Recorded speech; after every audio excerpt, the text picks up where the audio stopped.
அன்னைக்கு நல்லா விளையாண்டுச்சு. மௌத்தா போற அன்னைக்கு தான் நல்லா விளையாண்டுச்சு. ஏன் மௌத்தா போச்சு? என்ன காரணம்? அது ரொம்ப முடி கொட்டிடுச்சு. அதுக்கு முடி கொட்டி சாப்பாடு நல்லா சாப்பிடும், நல்லா செய்யும். ஒரு டல்லாவே இழுந்த மாதிரி விளையாடாது, டல்லாவே இருக்கும். ஜோயாவுமே அப்படித்தே இருக்கு. அது என்னன்னு தெரியல.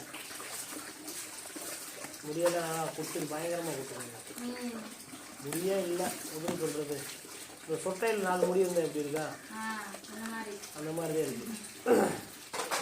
பெருசாக இல்லை. இன்னொன்று நல்லா இதை காட்டி கொஞ்சம் பெருசாக இருக்கும். அவர் இதை காட்டி கொஞ்சம் பெருசாக இருக்கும். அப்படியே சுருங்கிடுது. திரும்பி சாப்பாடு சாப்பிடுது. ஆனால் அது கட்டா பண்ணுறது மட்டும் எப்படி பண்ணுதுன்னா எல்லாமே இதுவெல்லாம் நார்மலாக விட்ட மாதிரி போட்டுருக்குங்க.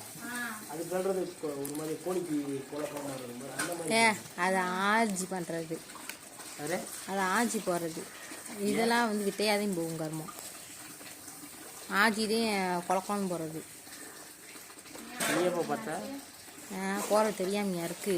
போகிற தெரிஞ்சு தண்ணி ஊற்றாம வச்சிருக்கேன். நீ அப்போ முன்னாடி தெரியும்ல. ஆர்ஜி இப்போ வரைக்கும் பார்த்தீங்கன்னா இதாத நீ போவான்.